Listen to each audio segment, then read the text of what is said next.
بێژگەلەوەی بەرتیلێکی زۆری ژێن بە بازگەکان جاری وایە کە کابرای بازگە ئەقلینەی بڕێ لەو سارەیەگرێت زۆربەی مریشکەکانی لە ناو سارەکە مردارە بێتەوە. خاوەنی چڵگە پەلەوەریەکانی سنووری پارێزگای سلێمانی هاتوونەتە نووسینگەی ئەنجومەنی نوێنەرانی عێراق و لە ڕێگەی نوێنەرانی کوردەوە داوا دەکەن کە حکوومەتی عێراقی کاراسانیان بۆ بکات و چەندین گرفتیان هەیە کە ئەمەوای کردووە نرخی مریشک بە شێوەی دابەزێت کە بازاڕیان بە تەواوەتی وێران بووە. بچمە لای کاکسەردار کە خاوەنی یەکێکە لە چڵگە پەلەوەریەکان. سڵاو لێبێ کاکسەردار، تا چەندێک ئێوە زیانمەند بوون لە قەدەغەی ناردنی مریشک بۆ خواروی عێراق؟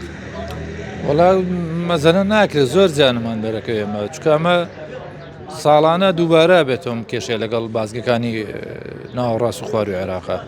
سیارەکان کە بارەکەن زۆر جار بێژگەلەوەی بەرتیلێکی زۆری ژێن بە بازگەکان جاری وایە کە کابرای بازگە ئەقلینەی بڕێ لەو سارەیەگرێت زۆربەی مریشکەکانی لە ناو سارەکە مردارە بێتەوە.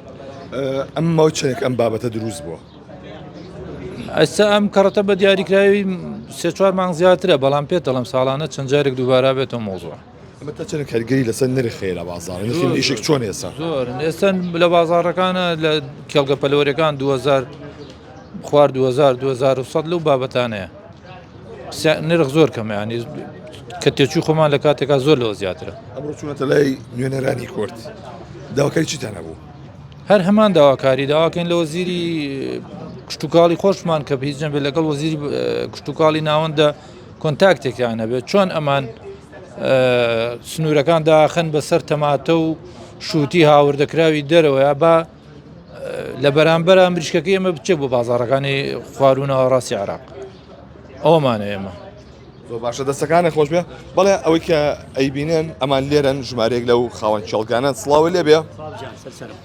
نرخی کیلۆی مریشک بە چەند ئێستا لە چڵگە پەلەوەریەکانە؟ ئەمڕۆ 2200 دیار بۆ 250 دینارە ئەمڕۆ کە تۆزێ بەرز بەدەوانێ تۆزێ بەرز بۆتەوە. هۆکاری بەرزی 2000 دینار بوو.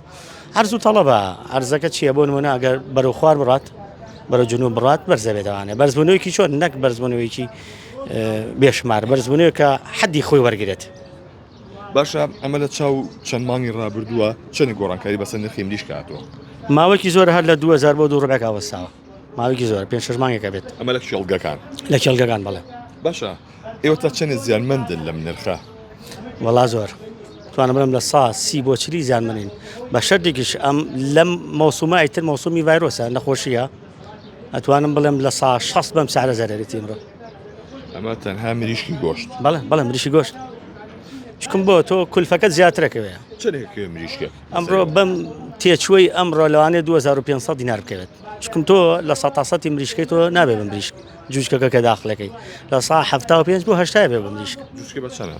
جوچکە توێتە 80 سنت بۆ 82 سنت کە بە 30 سنت بوو بە 35 سنت بوو. ئیتر باسی کارەباش ناکەین جارێ، ئەو باسی دەرمان و ڤاکسین ناکەین جارێ، ئەو باسی هیچ شتێک ناکەین. تەنیا جوچکە لە 30 سنت بۆ 82 سنت. زۆر سپاس بۆ بەڕێستان.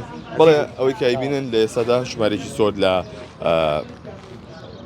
خاوەنی چڵگە پەلەوەریەکان هاتوونەتە نووسینگەی ئەنجومەنی نوێنەرانی عێراق و لێرە داوای ئەوە دەکەن کە لە ڕێگەی نوێنەرانی کوردەوە داواکاریەکانیان بگەندرێتە وەزارەتی کشتتوکاڵی عێراق و هاوکات.